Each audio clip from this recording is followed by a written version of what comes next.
इसरो की तरफ से एक नई खुशखबरी हमें सुनने को मिली है। उन्होंने कहा है कि नई तकनीक से विक्रम लैंडर फिर से काम करने लगेगा। ऑर्बिटर के भेजे गए तस्वीर के अनुसार ये पाया गया है कि लैंडर चंद्रमा की जमीन पर सही सलामत मौजूद है। लेकिन चिंता की बात तो ये है कि वे लैंडर सीधा नहीं बल्कि किसी असमान जगह पर टेढ़ा खड़ा है। वैज्ञानिकों का कहना है कि अगर इसे किसी भी तरह से सीधा खड़ा कर दिया जाए तो ये फिर से काम करने लगेगा।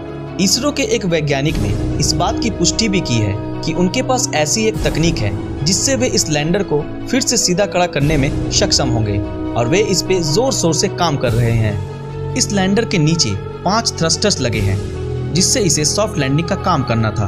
और सिर्फ यही नहीं, इस लैंडर के चारों तरफ थ्रस्टर्स लगाए गए हैं जिससे ये स्पेस में अपनी दिशा बदलता था। और इसरो के वैज्ञानिकों का ये कहना है कि ये सारे थ्रस्टर्स बिल्कुल सही सलामत है। उनके अनुसार लैंडर जिस छोर से जमीन पर पड़ा है उस छोर के थ्रस्टर्स को अगर किसी भी तरह चालू कर दिया जाए तो आसानी से इस लैंडर को सीधा खड़ा किया जा सकता है और इस काम के लिए पर्याप्त ईंधन भी इसमें मौजूद है। अगर किसी भी तरह विक्रम लैंडर से संपर्क कर लिया गया तो इसरो कंट्रोल रूम से ही ऑर्बिटर के जरिए इसे फिर से खड़ा किया जा सकता है। इस काम के लिए हमें इसरो पर पूरा भरोसा करना होगा और करे भी क्यों ना, उन्होंने वो कर दिखाया है जो पूरी दुनिया आज तक नहीं कर पाई है। इसरो ने मात्र 33 घंटों के अंदर विक्रम लैंडर को ढूंढ निकाला है जिससे पूरी दुनिया का कोई भी देश ये काम इतनी जल्दी आज तक नहीं कर पाया है। इससे पहले भी ऐसी घटनाएं स्पेस में हो चुकी है। कुछ सालों पहले यूरोपियन स्पेस एजेंसी का एक यान जिससे संपर्क टूटने के 12 सालों के बाद इसका पता चला था, जिसका नाम था बीगल 2। वैज्ञानिकों ने 2.5 महीनों तक दिन रात इससे संपर्क करने की कोशिश की थी पर वो नाकामयाब रहे और 12 साल बाद जब इसका पता चला तब वो 3 हिस्सों में टूटा हुआ पाया गया। ऐसी ही घटना हमारे विक्रम लैंडर के साथ भी हुई थी, लेकिन इसरो के वैज्ञानिकों ने मात्र 33 घंटों के अंदर इसे ढूंढकर मानो एक इतिहास रच दिया हो।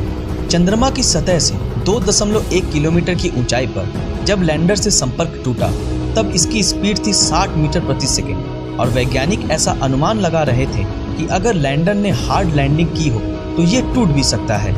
लेकिन ऑर्बिटर के भेजे गए तस्वीरों को देखकर इसरो के वैज्ञानिकों को थोड़ी राहत की सांस मिली है और उन्होंने ये खुशखबरी दी है कि लैंडर ने सॉफ्ट लैंडिंग की है और इसे कोई भी नुकसान नहीं हुआ है। इसरो के वैज्ञानिक दिन रात विक्रम लैंडर से संपर्क करने में जुटे हैं और उन्हें पूरी उम्मीद है कि वे ऐसा कर सकते हैं और हम भी यही दुआ करते हैं कि इसरो भी अपना ये मिशन पूरा कर पाए। आप लोगों को ये बता दें, इसरो के वैज्ञानिकों के पास इस काम के लिए अब बस 10 दिन ही बचे हैं। ये मिशन 14 दिनों का था क्योंकि लैंडर के अंदर मौजूद प्रज्ञान रोवर में सोलर पैनल लगे हैं जिससे कि ये सूरज के प्रकाश के जरिए अपना मिशन पूरा करेगा।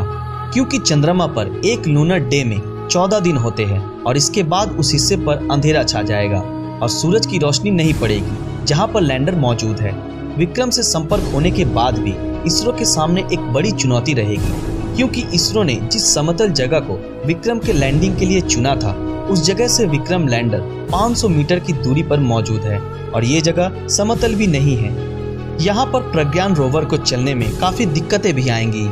इसरो शुरू से ही अपने साहसी कामों के लिए पूरी दुनिया में मशहूर है।